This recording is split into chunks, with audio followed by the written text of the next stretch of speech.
میرا نام جاوید علی. مفتی صاحب کی بارگاہ میں یہ سوال ہے کہ جس کو جنازے کی نماز کی دعا یاد نہ ہو تو اس جگہ پہ بندہ کیا پڑھ سکتا ہے؟ تک نماز جنازہ کی دعا یاد نہیں رہے گی. تھوڑا کوشش کرنی چاہیے ہمارے مسلمانوں کو. بڑے بڑے مشکل جملے دیگر زبانوں کو اگر ہم سیکھ رہے ہوتے ہیں تو ان کے ساؤنڈ پروناؤنسیشن یہ سب کچھ ہم سیکھ رہے ہوتے ہیں، دن رات مطلب کوشش کرتے ہیں، بالآخر جو منزل ہوتی ہے، جو ذہن میں مقصد ہوتا ہے، اس کو پانے میں کامیاب ہو ہی جاتے ہیں.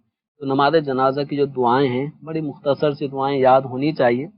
لیکن اگر بالفرض جب تک نماز جنازہ کی دعا یاد نہیں ہے تو سورہ فاتحہ وہ دعا کی نیت سے پڑھ سکتے ہیں. ربنا آتنا فی الدنیا یہ پڑھ سکتے ہیں. کوئی بھی دعائیں معصورہ وہ پڑھ سکتے ہیں. رب اغفر لی، ربنا اغفر لی، یا رب اجعلنی مقیم الصلاۃ ومن ذریتی یہ پڑھ لیں. آگے رب اغفر لی ولی والدی وہ آتا ہے وہ پڑھ لیں. تو اس طرح میت کے لیے بھی دعائیں مغفرت اس کے اندر ہو جائے.